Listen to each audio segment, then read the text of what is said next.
Welcome to this video number 6 in the series of how to use the Logos Biblesoftware to prepare for the Sabbath School quarterly in the second quarter of 2015 on the Gospel of Luke. My name is Reimar Vettner. I'm teaching New Testament at Montemorelos University in Mexico. I've opened up a synopsis for you. Before we look at this week's lesson about women in the ministry of Jesus, I want to show you something about the theological focus of the Gospel of Luke. So if you go to your library, type in type:harmony, you will get a list of all the resources you have in the library that are harmonizing different parts of the Bible, like the Gospel. So open one of the synopses or harmonies of the Gospel, and if you go to Luke 3:4-6 and type it in, then you will find a comparison of how the 4 different Gospels talk about John the Baptist and the way he fulfilled the passage in Isaiah about the voice of one crying in the wilderness, prepare the way of the Lord and make his path straight. You have it in Matthew 3, you have it in Mark 1, prepare the way of the Lord, make his path straight. You have it even in the Gospel of John, one of those few times where you actually have the same material in all 4 Gospels. In the case of the Gospel of John, though, it is John the Baptist himself who says it and not the narrator. I am the voice of one crying out in the wilderness, make straight the way of the Lord, as the prophet Isaiah said. Now, Gospel of Luke makes a much longer quotation from Isaiah than the other 3. Notice Luke 3 from verse 4. The voice of one crying in the wilderness, prepare the way of the Lord and make his path straight. And this is where the other 3 Gospels end. But Luke continues, every valley shall be filled, every mountain and hill shall be made low, etc. And notice verse 6. And all flesh shall see the salvation of God. This is an important theological theme in the Gospel of Luke, as you might have noticed so far this quarter. We can call it a universal message. The love of God, the love of Jesus reaches out to everybody, to all people. Jesus is here to try and save everybody. That includes not only Jews but also Gentiles, not only men but also women, not only the rich but also the poor, not only the healthy but also the sick, and so on. So Luke has this particular emphasis on the universal love of God. He wants everybody to be saved. Jesus came to try to save everybody. Everybody has a chance. Only Luke quotes this part of Isaiah. All flesh shall see the salvation of God. And when Jesus has his inaugural presidential message to the people in the synagogue of Nazareth, he also reads from the prophet Isaiah. And you remember it in Luke 4. The Spirit of the Lord is upon me because he has anointed me. You know, the word anoint in Hebrew means to be the Messiah, to become the Messiah, or rather the other way. To be the Messiah, it means to be the anointed one. So the Holy Spirit has anointed Jesus, has made Jesus the Messiah, in order to proclaim the good news to whom? Not to the rich, but to the poor. Not those who are happy in this life, but those who are captives and oppressed and in prison. Not just those who are healthy, but those who are blind and sick. To those who are oppressed, to proclaim the year of the Lord's favor. You only find this story in Luke. And these 2 examples are very typical of the Gospel of Luke. The Luke and Jesus in the Gospel of Luke is a person who came to try to rescue everybody. Gentiles, women, the poor, tax collectors, people at the bottom of society, or people who other people look down upon. Jesus is here to try to reach them. And into this week's lesson, we will look particularly at the way Jesus included women in his ministry. So how can we use the Logos Biblesoftware to prepare for this week's lesson? Well, on Sunday, the lesson is talking about women as Bible students. It's referring to women like Elizabeth, Mary, mother of Jesus, and Anna, and the way they were quoting from or alluding to the Old Testament. So we want to learn something more about these different women. How do we do this? Well, one of the tools you have at your disposal in the Logos software is if you go to Tools and Factbook. The Factbook has information about people, places, things, events, and other topics. So Factbook is often a good place to go. You can also use it to look for information about books in the Bible, but in this case, let's go to the person called Elizabeth. So let's type in Elizabeth in the Factbook, and you have different options here. Let's just take the first one, Elizabeth, woman. What the Factbook does, it scans your library for potential images that you might have. It talks about some events in the Bible where the person, in this case Elizabeth, is mentioned. It searches your library for Bible dictionaries. Bible dictionary is a kind of encyclopedia that has to do with the Bible, but it's not called encyclopedia. Well, one is Baker Encyclopedia of the Bible. Very often it's called Bible dictionaries. It has articles about different people, places, objects, things in the Bible. And here you can click on different articles about this person, depending on how many Bible dictionaries you have in your Logos library. Some came with the SDA package you bought, and you can buy more Bible dictionaries as time goes on. You have a little section here about what Greek or Hebrew words are relevant for this person, called the lemma. Lemma means the dictionary word. And then we have something called semantic roles. This is quite interesting. This was new in Logos 6, by the way. It goes through the Bible and shows you all the times this person, in this case Elizabeth, is mentioned, and what kind of role she has grammatically in the sentence. So she's an agent of a sentence in these times. She's the benefactive, receiving the benefit of an action in these verses. She's mentioned in an event. She's experienced something. She's a patient, and so on. Source, theme. So you have all these different Bible passages that talk about this person Elizabeth, and how she is used in the sentence. It's quite interesting. So you can quickly find a lot of Bible text relevant to this person. Let's go to Mary, the mother of Jesus. She's also mentioned. So remember, you might get a long list, a long drop-down list. Find the right Mary. Mary was a very popular name at the time of Jesus. So Mary, mother of Jesus, and the Factbook will open this person. All right, so we have the same again. We have some events in the Bible that talks about Mary, mother of Jesus. Dictionaries. We have some Bible dictionary articles where we can read more about her. Semantic roles again. Now, if we click on lemma, and then you will notice that the Greek word for Mary is Maria or Miriam. So in case you didn't know what she was called in the Greek New Testament, her name was Maria or Miriam. If you click on the Greek word, it will open up a Greek dictionary. Or it will give you some Greek dictionaries here. Let's click on one of these Greek dictionaries. The Bauer Dunker dictionary is a very good one. Maria, all right. So we see that this is the Greek equivalent of Miriam. All right, so Miriam, a prophet and sister of Moses, has the same name. So Jesus' mother was named after Moses' sister. Miriam is the same. Miriam is the Hebrew version of the Greek Maria and the English Mary. So in case you didn't know, Jesus' mother was called after Miriam. Now you know from the Greek dictionary. And how did we find out this? Well, because we went to the Factbook, typed in Mary, looked at the Greek word that is used for her name in the New Testament. So Factbook is a very useful source to learn more about people. Anna is another person mentioned in Sunday's lesson. Anna, woman, prophet, seer. All right, let's open that part of the Factbook.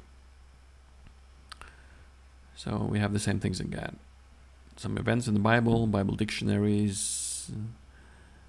Hannah. Oh, you see here the Greek is Hannah. Why is it Anna in English and not Hannah? I don't know. You can happily call her Hannah in the Sabbath School this Sabbath. That is her name. It just got transliterated wrong into the English translations. Hannah is a better transliteration of the name. On Sunday's lesson it says about Anna's song when she praises God for the birth of Jesus, that these words are full of fragments from the Old Testament.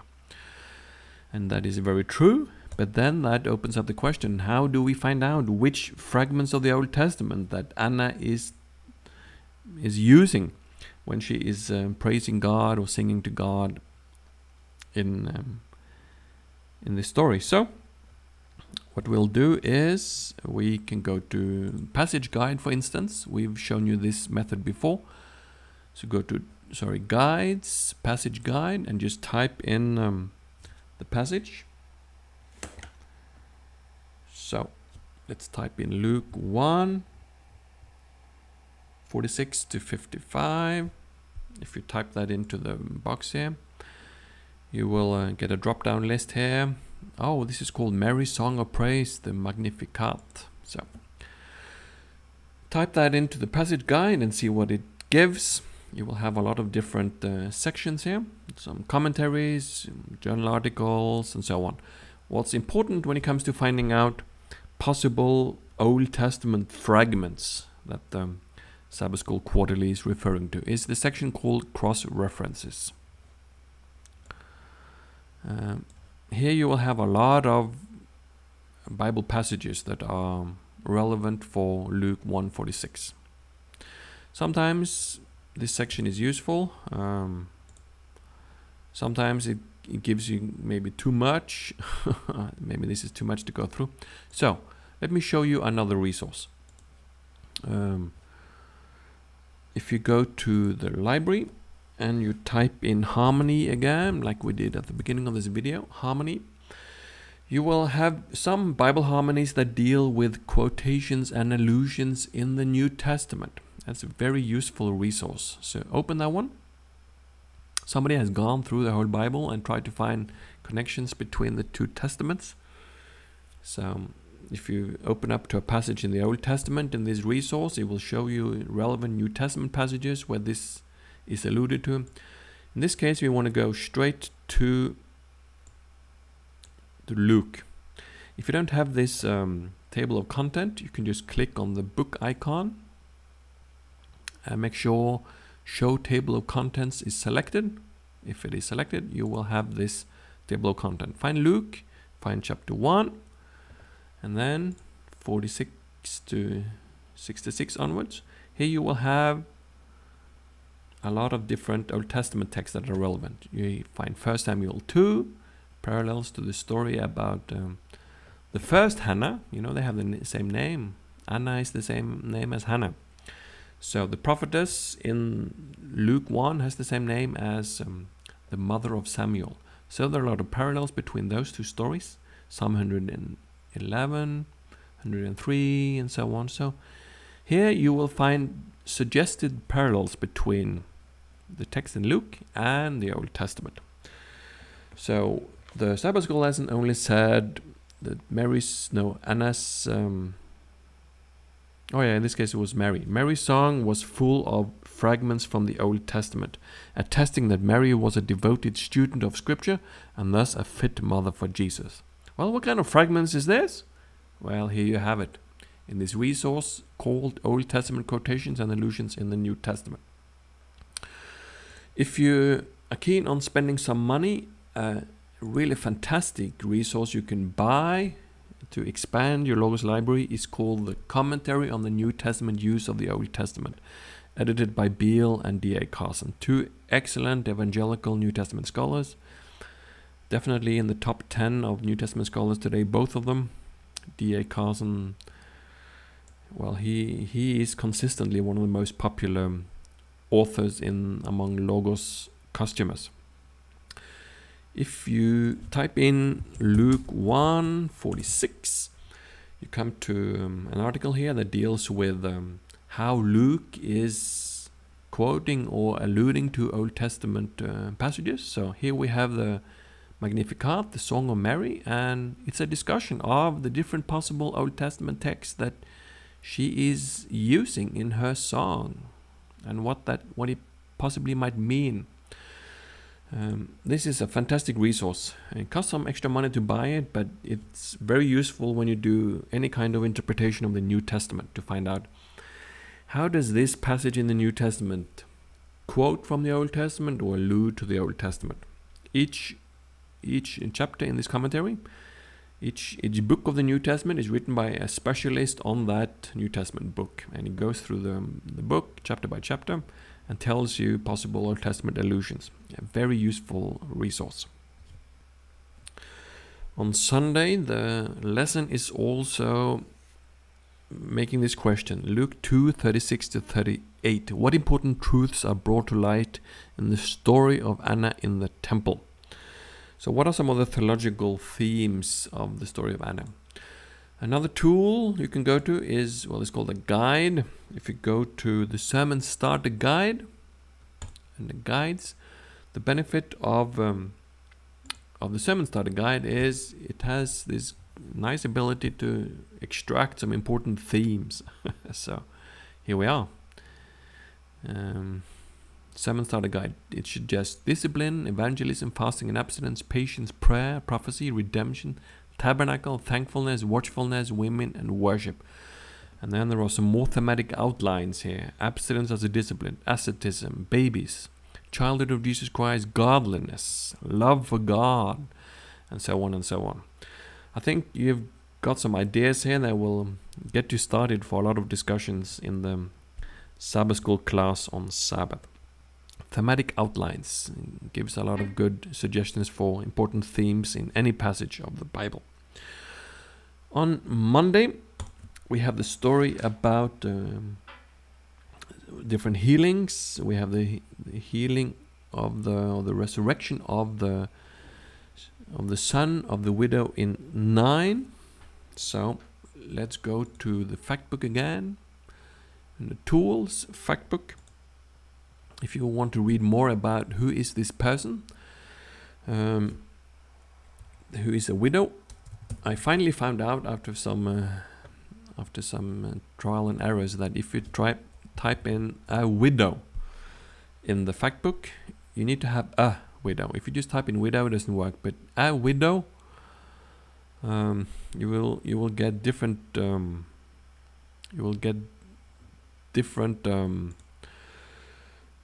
stories, different information about widows in the New Testament. So you can read more about what was life like for a person who has lost a husband in the time of the Old and New Testament. You will find a lot of dictionary articles, Greek and Hebrew words, a lot of Bible texts. So type in a widow and you will learn more about the situation of widows at the time of Jesus. It was a very difficult life. Income was often came often through the husband, and when the husband is gone, the financial situation for a widow was very difficult. In this case, she had a son, but now the son had died, and now she was completely alone. So financially it was difficult. Legally, she was without many rights, because the legal rights often went with the husband, went with men. So what was life like for a widow? Well, type in a widow in the Factbook and read some of the articles here and some of the Bible passages. There are a lot of Old Testament texts, especially in the Pentateuch, in the books of Moses, that deal with how to make sure the widows can survive financially. Like they were allowed to go into the field and pick up some leftover grain that had been left on the field, for instance. If you want to know where exactly is 9, this widow of 9, you go Tools and Atlas, and you just type in 9 here in the box, 9 village, and the atlas will take you to the place. It's in the southwest part of Galilee. Here we have 9. So whenever you come to a place in the Bible, check the atlas where it is. It's good for you to build up some knowledge of biblical geography.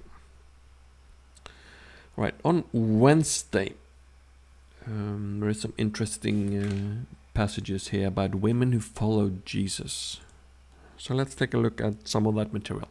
And I'd like to show you how you can open a lot of different windows and dig into the Bible based on windows. One way that we've used a lot in these videos is to open the different guides, type in a passage, and Logos will collect different resources for you. Another way, another basic foundational way of using Logos is to make a lot of windows on the screen the way you would like to study it. And personally, that's what I use most of the time. So I open an English Bible, I open a Greek Bible in case you know Greek. If you don't, just forget that window. I like to open a commentary. So in this case, let's just open one of the good commentaries on Luke. Oops. When you click on a book, Logos will put it where it thinks it should be, but you can click on the title up here and you can drag it anywhere you want on the screen. I'm holding down the mouse button now. Now you see the bottom left part of the screen is grayed out. If I let go of the mouse click, the window is moved here. So now the commentary is here. Maybe I also want a good Bible dictionary. The Yale Bible Dictionary is a good one. You can drag it down to this side of the screen. It didn't want to do that. Alright. And maybe I want a good Greek dictionary. This is for those of you who have studied theology and Greek and Hebrew. The rest of you can just drop this step if you want to, but Greek, oh yeah, the one good Greek lexicon is the Bauer Dunker one. So you just open whatever windows you like. Didn't really like this dragging today. Alright, I just clicked on it and then Logos puts it where I don't want it and I can move it. So I have one window here with two tabs, a Bible dictionary and a Greek dictionary. And then I have two Bible windows and a commentary. Now we should connect these windows together with a link set. So if you click on the book icon, link set A, book icon, link set A, book icon, link set A. These windows are now synchronized. So if I now go to any passage, it's going to skip there in all the other windows that have a Bible reference. So the English, Greek Bibles and the commentary all now jump to this passage. In this case we want to go to Luke 8. So we type in Luke 8:3 and all the windows will drop there. The Sabbath School lesson on Wednesday talk about some women who followed Jesus in his ministry. We know that Jesus had a lot of male disciples. The 12 disciples were male, but he also had women following him. And it's mentioned here in Luke 8:3. Well, you had Mary, called Magdalene. You had Joanna, the wife of Chusa, Herod's household manager, and Susanna. They were following Jesus as disciples. So we want to learn more about these people. Who are they? For instance, about Joanna, it says that she was the wife of Herod's household manager. Now, what kind of position does her husband have? What is the household manager? If you just select the English text, the Greek word will be selected over here in the Greek Bible window. If this doesn't happen for you, by the way, you just go up to these three dots, the icon with the three dots called visual filter. Make sure that you have sympathetic highlighting selected. Do that both on the English and on the Greek, sympathetic highlighting. And you need to use a Bible that has what is called a reverse interlinear. English Standard Version has it, King James has it, Revised Standard Version has it. A few of the English Bibles have it. If you're not sure, if you can't make it work, just take the English Standard Version. Make sure you have selected sympathetic highlighting, and then whenever you select a word in English, let me see, the corresponding word in Greek will be selected over here. And this goes both ways. If you're reading the Greek, you can just select it, and then the English translation will be selected, so you can see the relationship. So, what exactly is this epitropo? Well, if you double click on the Greek word, it takes you to the Bible, no, to the Greek dictionary that we've opened up here. That's why I like to begin by opening all the windows I like, including a Greek dictionary. So when I click on any word, what is gune? Well, you just go straight to the dictionary article about gune. It means a woman, a wife. Daimonia, what is that? Just double click on the Greek word, and it alright, you'd open another dictionary as well. So epitropo, what is that? Well, it's a manager, a foreman, a steward. And then it mentions that see Luke 8:3 of Chusa, a highly placed official in Herod's retinue, perhaps head of his estate. So Joanna's husband was maybe the estate manager for King Herod. Important job. So she was a very prominent woman, very financially well off, and she's one of Jesus' followers. What about Joanna herself? What can we learn about her? Well, if you right click on the word Joanna, and then in the right hand menu you select Joanna person, we again have this option of Factbook. So you can click here, the Factbook will open, and it's the same way as if you went directly to Tools and Factbook and typed in Joanna. You will get a lot more information about this woman, including a lot of Bible dictionaries. For instance, the Anchor Yale Bible Dictionary. Click on it here. It should take me, see, I already have the window with the Anchor Yale Bible Dictionary here. Now we go straight to that article. Who was Joanna? Well, she was one of the women who provided monetary or material aid out of their own pockets in efforts to help Jesus' band of disciples. Later, Joanna was a witness to the empty tomb who reported what she saw to the apostles, Luke 24:10. So she was one of the first witnesses of the resurrected Jesus. Thus her name is probably preserved because she was known to the post-Easter community, post-resurrection community of Christians, as a witness to the life, death, and empty tomb of Jesus. So Joanna is a very important person. She was one of the disciples who followed Jesus around. She obviously left her husband for a substantial amount of time to follow Jesus around when Jesus did ministry around in Galilee and Judea. And it says in Luke 8:3 that Joanna and Susanna and many others provided for them out of their means. They used their money to financially and practically support Jesus and the other disciples, to provide resources for Jesus' ministry. So women were important in facilitating Jesus' ministry. If we go to one of the commentaries here, Luke 8:3,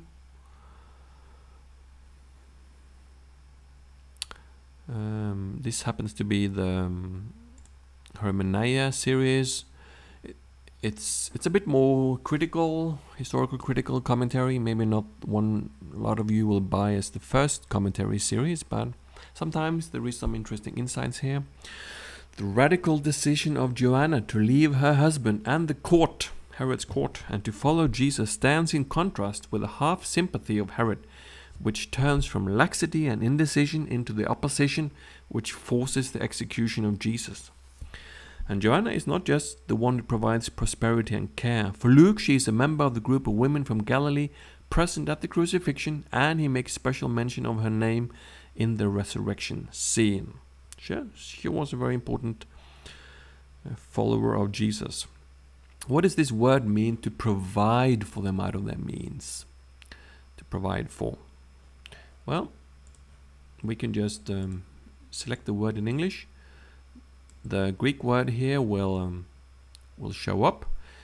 Diakonon. So this is just the normal Greek word for to serve somebody. The Greek word that has led to the English word a deacon, a servant, a minister. So she was a deacon, a minister, serving Jesus out of her means. And the commentary says, diakoneo, to provide, is a general expression for various services, both in Luke and in the early Christian literature. In the case of women, usually hospitality and the leadership of the household, like with Peter's mother-in-law. These women are responsible for providing for Jesus' community and dip into their own resources to do so. So these women had a very important role in Jesus' ministry as followers and disciples of Jesus. We did also hear about their work at the resurrection as witnesses to the resurrected Jesus. So let's go to Luke 24, the last chapter of Luke, and the story about the resurrection. We can see here that in verse 10 it was Mary Magdalene and Joanna and Mary the mother of James and the other women with them who told these things to the apostles. So Joanna and the other women were the first witnesses about Jesus' resurrection, and they told so to the other disciples. One thing I like to show you when it comes to having all these windows open is if you click on one window, right now I've selected the English Bible. If you use the left and right arrow on your keyboard, computer keyboard, it will scroll to a parallel resource. Right, so in this case it just went to a lot of different Bibles. You can also click on the icon called Parallel Resource Sets, and you will get a drop-down list of a lot of other, in this case, a lot of different Bibles. If you go to click on Bible Dictionary, Greek Dictionary, and then you do the left and right arrow keys, you just quickly go to different Greek dictionaries. So this is very fast and easy to do. Just left and right arrow on your keyboard, or click on these two lines, the icon with parallel resources, and you can jump straight to other Greek dictionaries, and it will tell you what this word means in the other dictionaries. It will stay with the same Greek word, diakoneo. Same with the Anchor Yale Bible Dictionary. You can go straight to articles about the same person, in this case Joanna, in other Bible dictionaries. Right now it's scanning all my Bible dictionaries to see what kind of other Bible dictionaries talk about Joanna. And then I can read more about her there.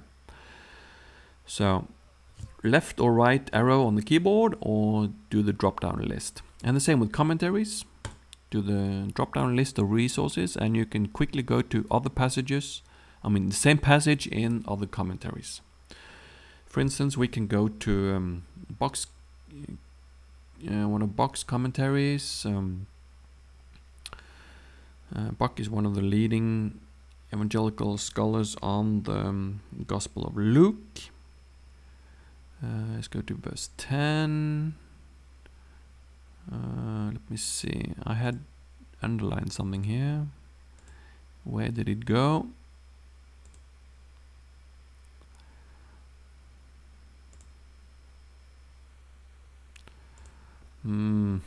Just a moment. Luke 24.